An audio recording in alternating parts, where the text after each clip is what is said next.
Saving money in 2026 can feel like trying to fill a bucket while somebody keeps drilling new holes in the bottom. You cut back and you cancel the subscriptions, you skip that takeout, and maybe even pick up extra work, and somehow the number in your savings account barely even moves.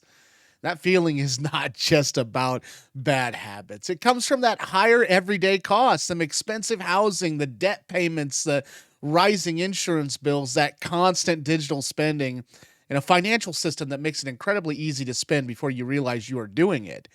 And the biggest reason having saving feels impossible is simple. Your basic monthly floor has gotten more expensive. Your rent or your mortgage, your utilities, groceries, fuel, your phone, your services, your internet, your car, your insurance, your health costs, and your household supplies, they all hit before you even get to the fun stuff. And when necessity takes a larger share of your paycheck, savings gets pushed to the bottom of the list. And most people do not decide to stop saving. They run out of money before savings even happens. Housing is especially brutal right now because it is not a small category you can easily trim. You can buy cheaper cereal, you can use coupons or stop buying coffee, but you cannot cut your rent by 20% because you had a disciplined week. Housing is a giant fixed expense, and once that number's locked in, it shapes everything else. Transportation is another quiet budget killer. The monthly car payment is only part of the story. Add insurance, gasoline, registration, maintenance, repairs, tires, and occasional surprises, and a vehicle can absorb hundreds of dollars more than people mentally assign to it. Then there's food. Grocery shopping has become a strange experience where you can walk out with 3 bags and wonder how you somehow spent what used to feel like a full cart. And the problem is not just individual price increases, it is the accumulation of dozens of slightly more expensive purchases. A few extra dollars across everyday items can make your normal shopping routine cost far more than your old mental budget says it should. And that gap matters because many people still budget using outdated expectations. And your brain remembers what life used to cost, but your checking account is dealing what life costs now. Another major reason saving feels harder is debt. That high interest credit card debt can turn into yesterday's spending into tomorrow's emergency. And if a big part of your monthly income is already committed to minimum payments, the interest, buying now, pay later plans, student loans, or personal loans, your future paycheck is partially spent before it even arrives. Debt does something psychologically dangerous too. It makes progress feel invisible. You can send hundreds of dollars towards balances and still feel like you are standing still because interest eats part of that payment. And that can make people give up and start spending again because sacrifice without visible progress is exhausting. Subscriptions also deserve more blame than they get. One streaming service does not ruin a budget, neither does a cloud storage plan, music app, delivery membership, gaming subscription, a gym membership, the software package, or a monthly box. But stack 10 or 15 automatic charges together and you have created a second utility bill. Automatic payments are powerful because they remove the moment when you have to consciously decide to spend, and the money just leaves. That small convenience spending works the same way.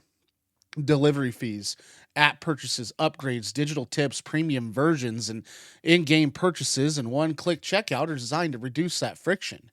And the easier it is to spend, and the less time your brain has to ask whether the purchase fits your priorities. Then social media adds that pressure too. You're constantly shown vacations, remodeled kitchens, new trucks, expensive gadgets, restaurant meals, and people who seem to be living 3 tax brackets above you. And what you rarely see is their debt, their family help, their sponsorship, or the fact that the post represents one expensive day out of an otherwise normal month. And comparing your finances to somebody else's highlight reel makes normal living feel like failure. And that can trigger emotional spending because buying something new temporarily feels like catching up. Another problem is lifestyle creep. When income rises and spending often rises right along with it. You make an extra $200 a month and suddenly there's a nicer phone plan, more restaurant meals, a better vehicle, another subscription, or a few extra convenience purchases. And none of these choices seem huge by themselves, but they quietly absorb the raise. Then you wonder why earning more did not make you feel rich. And the answer is that your lifestyle, it expanded at the same speed as your paycheck. Savings also feels impossible because most people, they treat it as whatever's left over. And this is backwards. Leftovers are unreliable. because spending naturally expands to fill available money. A better system is to more move savings first, and even if this amount starts small, $50 transferred automatically on payday is more powerful than promising yourself you will save whatever remains at the end of the month. And once the month is separated, you are forced to build your spendings around what is actually available. And the next step is to stop chasing a perfect budget. You do not need 17 categories in a spreadsheet that looks like NASA mission control. Start with four numbers: the monthly take home pay, your fixed bills, your average essential spending, and debt payments, and subtract those from your income. The remaining number is your flexibility. And if that number is tiny or negative, the problem is not you. You need to stop buying coffee, or you have a structural problem that may mean housing is too expensive. Transportation is draining you. Your debt needs to be attacked, and insurance needs to be shopped, or income needs to rise.